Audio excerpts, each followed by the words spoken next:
Hello students, welcome to this online class of Civil Engineering Department from NIT Polytechnic Nagpur.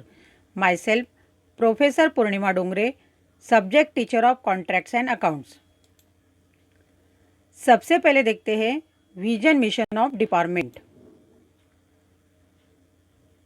Vision of the department: to impart excellent civil engineering skills to develop employable civil diploma engineers. Mission of the department: there are 3 missions of the department, and these are: mission number 1 is effective implementation of teaching learning process to benefit students. Mission number 2 is imparting the modern technical skill as per the requirement of the industry to improve employability. Mission number 3 is to develop social and environmental responsible civil engineers. To achieve this vision and mission, there are 7 program outcomes, and these are: PO1 is basic and discipline specific knowledge, PO2 is problem analysis, PO3 is design development of solutions, PO4 is engineering tools experimentation and testing, PO5 is engineering practices for society sustainability and environment, PO6 is project management, and PO7 is lifelong learning. In today's session, we will see Unit 5, that is specifications, and today's topic is detailed specification for RCC slab. To study this topic, we will go through learning outcome. It includes course outcome, program outcome and unit outcome. सबसे पहले देखते हैं course outcome. Prepare the detailed specification for various items of construction. यह unit पढ़ने के बाद आप construction के हर आइटम्स के डिटेल स्पेसिफिकेशन बना सकते हो. नेक्स्ट है प्रोग्राम आउटकम. इस टॉपिक से रिलेटेड प्रोग्राम आउटकम है PO1, PO5, PO6 and PO7, जैसे कि basic and discipline specific knowledge, engineering practices for society sustainability and environment, project management and life long learning. इन सभी POs का use करके आप यह टॉपिक स्टडी करोगे. नेक्स्ट है unit outcome. Students will able to propose the specifications for the construction of the given items of work. यह topic पढ़ने के बाद कंस्ट्रक्शन वर्क के हर आइटम्स के स्पेसिफिकेशन बनाकर आप सुझाव दे सकते हो. In last session, we studied about types of specification and legal aspect of specification. In today's session, we will study about detailed specification for RCC slab.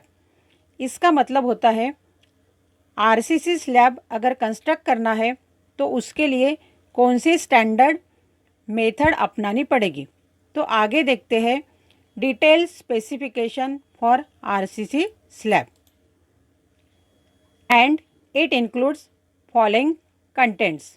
First है materials, second है reinforcement, third है proportion, fourth है mixing of concrete, fifth है form work और centering, sixth है laying of concrete, seventh है curing, eighth है measurement. These are the contents included in RCC slab process. इन सभी कंटेंट्स को कैसे यूज करना है यह आगे देखते हैं. See one of the picture of RCC slab reinforcement. आप इस पिक्चर में RCC स्लैब के बारे में देख रहे हो. Next we will see details of each. इसमें सबसे पहले आता है मटेरियल्स. RCC स्लैब के लिए लगने वाले मटेरियल्स हैं coarse aggregate, fine aggregate, cement and water. Let us see details of each. Coarse aggregate.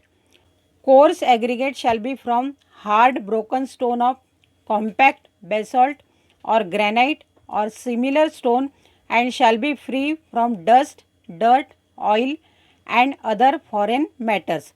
Size of stone shall be 20 mm. RCC slab के लिए जो कोर्स एग्रीगेट यूज़ करते हैं उसका साइज़ 20 mm रहना चाहिए। यह कोर्स एग्रीगेट हार्ड स्टोन जैसे कि बेसॉल्ट और ग्रेनाइट से बनी हुई चाहिए और यह एग्रीगेट्स डस्ट, डर्ट और ऑयल से फ्री रहना चाहिए। जैसे कि आप कोर्स एग्रीगेट का पिक्चर यहाँ पे देख रहे हो। नेक्स्ट मटेरियल है fine aggregate. Fine aggregate shall have coarse sand consisting of hard, sharp and angular grains. Sand shall be as per the standard specification. Fine aggregate means रेत। Slab के लिए जो रेत यूज़ करते हैं वह हार्ड रहना चाहिए और उसमें एंगुलर ग्रेन्स रहना चाहिए। Means it should be as per specification provided. See the picture of fine aggregate. Next material है cement. Cement shall be fresh, not old and as per the standard IS specification and shall have required compressive strength and fineness. Slab के लिए use होने वाला cement ज़्यादा पुराना नहीं रहना चाहिए और उसका कॉम्प्रेसिव स्ट्रेंथ रिक्वायरमेंट के हिसाब से रहना चाहिए। नेक्स्ट मटेरियल है water. Water shall be clean water, free from any impurities and free from alkaline and acid matters. Slab के लिए यूज़ होने वाला पानी जनरली साफ़ रहना चाहिए और उसमें किसी भी प्रकार की इम्प्योरिटीज़ नहीं रहनी चाहिए। यह सब मटेरियल्स प्रॉपर पोर्शन में मिलाकर स्लैब के लिए यूज़ करते हैं। सी the picture of all materials used for RCC slab. Next content है reinforcement means steel. It shall be of mild steel free from corrosion. All bars shall be made and placed as per bar schedule and design. Proper overlapping shall be provided. Next है proportion. The proportion of concrete shall be such that it should give strength of at least 20 Newton per mm square. 1:2:4 proportion of cement, sand and coarse aggregate by volume shall be used. RCC slab के लिए cement, sand और aggregate के लिए proportion 1:2:4 रहना चाहिए ताकि उसका strength 20 Newton पर mm स्क्वायर आना चाहिए। आप इस पिक्चर में स्लैब के रेनफोर्समेंट प्लेसिंग के बारे में डिटेल्स देख रहे हो। Next content in RCC slab is mixing of concrete. It includes machine mixing and hand mixing. सबसे पहले देखते हैं मशीन मिक्सिंग के बारे में। Cement, sand and coarse aggregate shall be taken into the mixer in required proportion. The mixing time shall not be less than 3 minutes. Next type of mixing है hand mixing. Hand mixing is allowed for small work only. Mixing of ingredients shall be done on masonry platform or flat iron sheet. Machine mixing में cement, sand और aggregate का proportion as per specification रहना चाहिए और mixing time 3 minute से कम नहीं रहना चाहिए। Hand mixing generally small work के लिए यूज़ करते हैं जिसमें मटेरियल मिक्सिंग लोहे की शीट के ऊपर करते हैं। नेक्स्ट कंटेंट है फॉर्म वर्क और centering. Form work or centering shall be used as per the standard specifications. Internal surface of formwork shall be applied by oil so as to avoid sticking of concrete during removal of the formwork. RCC slab के लिए use होने वाले formwork और centering standard specification के हिसाब से रहना चाहिए और सभी फॉर्मवर्क में अंदर से ऑयल अप्लाई करना चाहिए ताकि वह कंक्रीट ना चिपके। नेक्स्ट है laying of concrete. Concrete shall be laid gently and compacted with rods and tamping with wooden tampers और with mechanical vibrating machine until a dense concrete is obtained. Immersion type vibrators or needle vibrators shall be used for thick concrete or mass concrete. RCC slab के लिए concrete place करने के बाद tampering rod से concrete की proper thickness apply करनी चाहिए। In next slide you will see the picture of placing of concrete in slab. See this picture.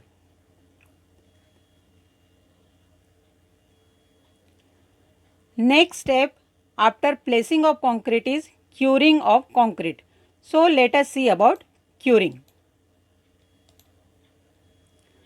When concrete is on the point of hardening after and about 2 hours laying, then it shall be kept wet by covering with wet gunny bags for 24 hours and then cured by flooding with water for 15 days. Concrete place होने के बाद generally 2 hours के बाद hard होता है, इसलिए concrete को gunny bag से गीला रखना चाहिए और कम से कम 15 दिन के लिए स्लैब के ऊपर पानी डालकर क्यूरिंग करना चाहिए।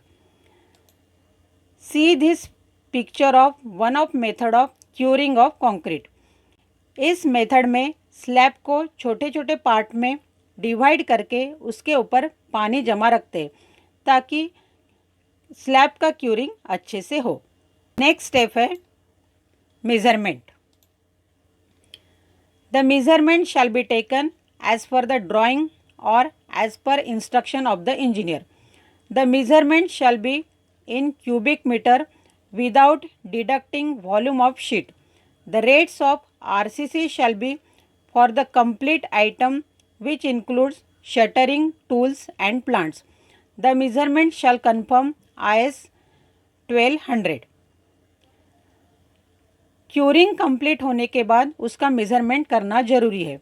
यह मेजरमेंट साइट इंजीनियर के इंस्ट्रक्शन से लिया जाता है और यह मेजरमेंट IS 1200 के हिसाब से लेते हैं, जैसे कि आप इस पिक्चर में देख रहे हो, जिसमें आप स्लैब की लेंथ, विड्थ और थिकनेस और डेप्थ देख रहे हो।